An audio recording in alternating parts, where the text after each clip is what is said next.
Olá pessoal, hoje estou gravando esse vídeo aqui para conversarmos um pouquinho sobre a recente decisão do Supremo Tribunal Federal envolvendo aposentadorias especiais e também a necessidade do trabalhador ter que se afastar da atividade de risco para poder receber esse benefício.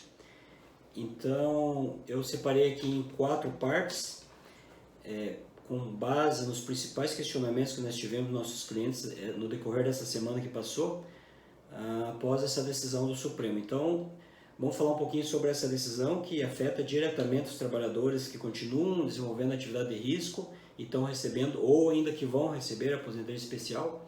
Falar um pouquinho dessa decisão, falar a partir de quando que essa decisão terá validade, se existe o afastamento obrigatório ou não do trabalhador da atividade de risco, e também com relação ao recebimento das parcelas retroativas desse benefício. Então, com relação à decisão, teve ali a decisão do ministro relator, e nesse processo que já está lá há algum tempo no Supremo para ser julgado, é o único processo que foi julgado, contudo esse processo tem natureza de repercussão geral. O que é repercussão geral? Que essa decisão do Supremo reflete em todos os demais processos que tratam desse tema nos tribunais inferiores, ou seja, nos tribunais regionais federais, que no nosso caso aqui é o TRF da 4ª Região. Então, há muito tempo atrás, os tribunais já vêm decidindo pela inconstitucionalidade do parágrafo 8º do artigo 57, que trata da suspensão do... ele remete lá para o artigo 46 da Lei 8.213, mas esses artigos tratam, esse parágrafo 8º e o artigo 46, eles tratam da possibilidade da suspensão do benefício para aqueles trabalhadores que permanecem em atividade de risco. Então, contra essa decisão, em um dos processos, o INSS entrou com recurso junto ao Supremo, já tramita esse processo desde 2014, e a semana anterior agora então teve o julgamento desse processo. O ministro relator desse processo, o ministro Dias Toffoli, entendeu pela constitucionalidade, então ao contrário que entendia o regional, que deu entendimento favorável aos trabalhadores, dizendo que esse parágrafo o Tribunal Regional entendeu pela inconstitucionalidade desse parágrafo 8º, e dessa decisão, então, o INSS entrou com recurso junto ao Tribunal e teve êxito lá, junto ao Supremo Tribunal Federal, e lá no Supremo Tribunal Federal teve êxito nessa questão, porque o ministro relator entendeu nesse sentido e acompanharam esse voto outros 6 ministros. Então, o placar lá no Supremo foi de 7-4. Teve um voto divergente, nesse sentido, a favor da autora, o voto do ministro Alexandre de Moraes, mas somente acompanharam o voto divergente mais 3 ministros. Então, o placar final ali foi de 7-4 a favor do INSS. Entendeu-se então que é constitucional esse parágrafo 8º, que é possível então que o INSS então suspenda o pagamento desse benefício enquanto os trabalhadores continuarem desenvolvendo atividade da área de risco. Eu destaquei aqui 2 fundamentos, entre outros, que o ministro relator utilizou-se para fundamentar o seu voto. Ele entende que essa norma aí de suspensão do benefício, essa norma envolvendo a aposentadoria especial, trata da saúde e da segurança dos trabalhadores que rotineiramente estão expostos a riscos ou aquelas atividades que são prejudiciais à saúde e insalubres. Então, suspender o benefício, no entendimento dele, é uma forma de estimular os trabalhadores a não permanecerem desenvolvendo atividade em área de risco por um tempo demasiado. É só esse entendimento dele. Nós vamos ver em seguida que, em que pese o entendimento pela suspensão do benefício, não obriga o trabalhador a sair dessa atividade. O outro fundamento utilizado pelo ministro, então, é que o objetivo quando criado pelo legislador, então, a aposentadoria especial, o objetivo principal da aposentadoria, os benefícios que essa aposentadoria traz de poder receber o benefício um tempo muito menor que outro trabalhador numa atividade comum. O objetivo principal dessa aposentadoria, os benefícios que ela traz, é de poder afastar o trabalhador mais cedo dessas atividades. E ele entende que se o trabalhador poder receber esse benefício e continuar recebendo o benefício, o objetivo da norma, o objetivo da lei perde o sentido.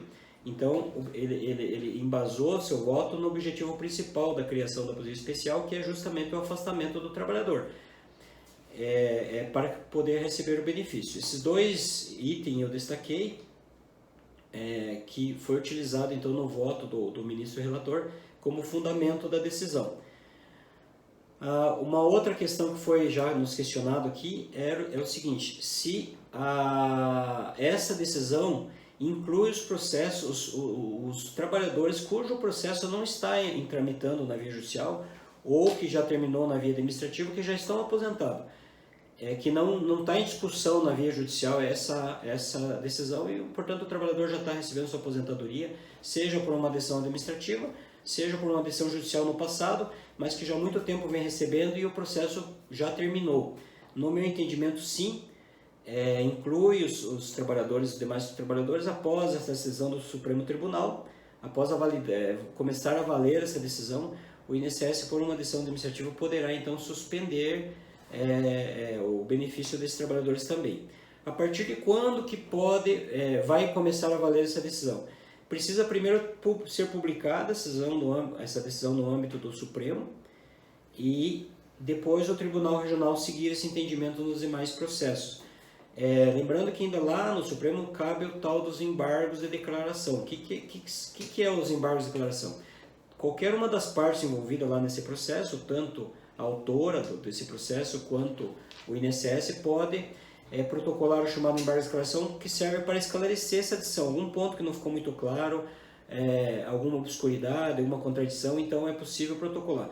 Em se protocolando esse embargo de declaração, até o Supremo julgar esse embargo, o processo não termina lá no Supremo, então pode demorar ainda alguns meses ainda para começar a ter validade essa decisão do Supremo. Com relação ao que foi questionado também, o trabalhador é obrigado a se afastar da atividade de risco? A empresa pode tirar ele da sua atividade ou não? Conforme está muito claro lá no voto do ministro relator, a norma não impede que o trabalhador continue a desenvolver suas atividades. O que a norma prevê é única e exclusivamente a suspensão do benefício, caso, por opção do trabalhador, ele continue a desenvolver suas atividades. Então, em nenhum momento a norma obriga tanto o trabalhador a sair da sua atividade, como a empresa a tomar qualquer iniciativa nesse sentido.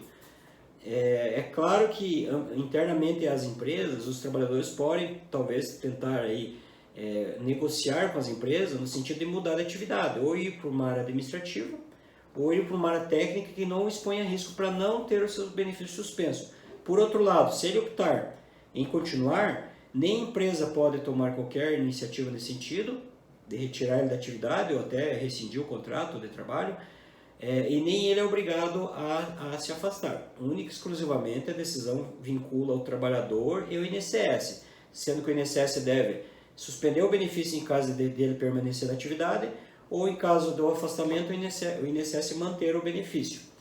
E até o ministro relator fundamenta essa decisão lá na Constituição Federal, quando diz lá no artigo 5º, inciso 13, que é livre o exercício de qualquer trabalho, ofício ou profissão, atendidas as qualificações profissionais que a lei estabelecer.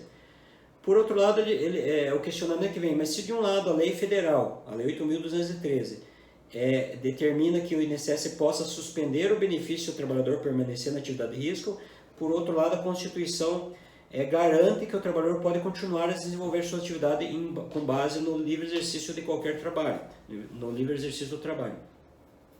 No entendimento do ministro, não há conflito entre uma lei federal e a Constituição Federal, porque de um lado, a suspensão do benefício visa estimular o trabalhador a não permanecer na sua atividade, portanto é uma questão de segurança e de saúde. Por outro lado, a Constituição garante que o trabalhador possa permanecer nessa atividade. Então, o legislador nem poderia criar qualquer norma obrigando o trabalhador a se afastar do trabalho ou as empresas a retirar o trabalhador assim que se aposentasse, porque tem essa vedação constitucional aí no artigo 5º, que é o livre exercício do trabalho. Então, por outro lado, não ficou na compreensão do ministro relator que uma coisa é a suspensão do benefício, que visa estimular o trabalhador a não permanecer na atividade, outra coisa é o livre exercício do trabalho. Então, em resumo, não há obrigatoriedade dos trabalhadores se afastarem do trabalho, a não ser que não queiram perder o benefício e por iniciativa própria optem em sair da atividade e daí ou negociando com as empresas para ir para uma outra área, internamente da empresa, ou aí pedindo demissão para não ter o seu benefício suspenso. Lembrando que também houve questionamento dos nossos clientes nesse sentido, de que uma coisa é a suspensão do benefício, outra coisa é o cancelamento. Então, o trabalhador não perde o direito ao benefício.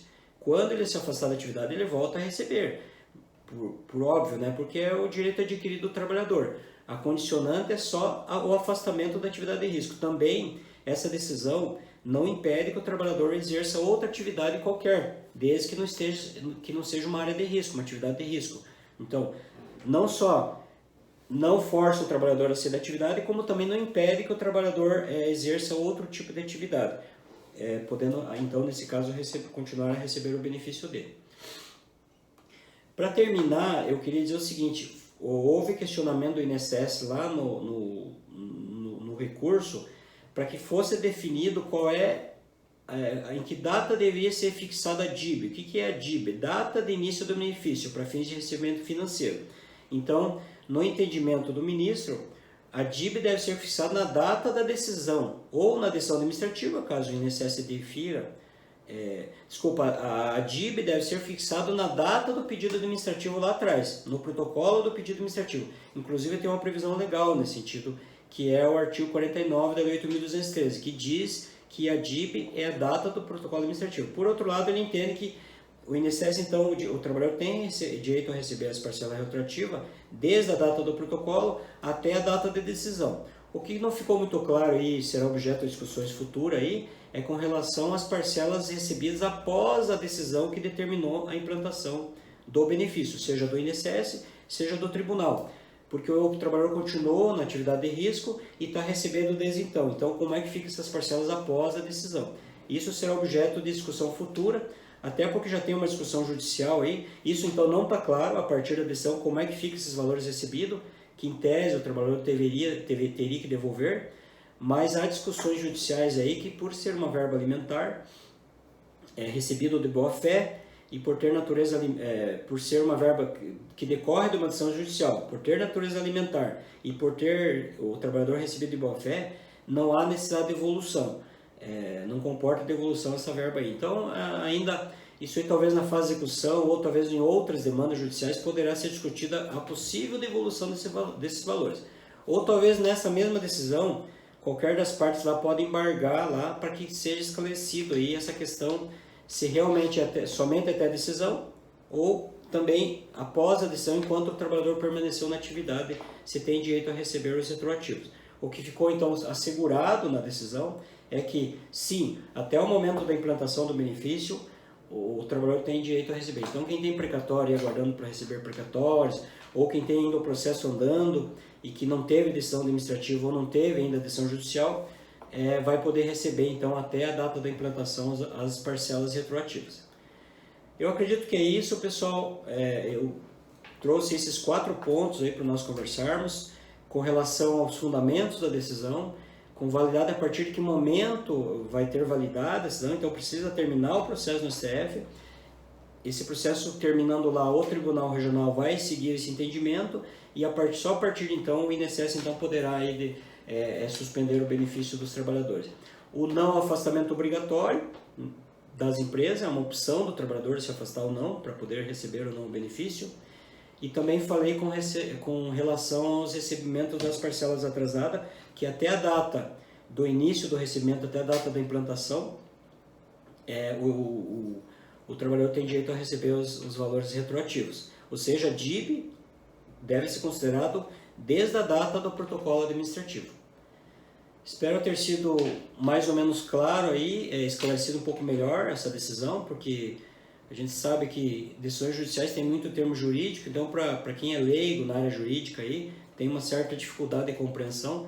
Então optei em gravar esse vídeo aí para esclarecer um pouco mais essa decisão do Supremo Tribunal Federal envolvendo aí o tema 709 e os trabalhadores que estão recebendo aposentadorias especiais e continuam na área de risco.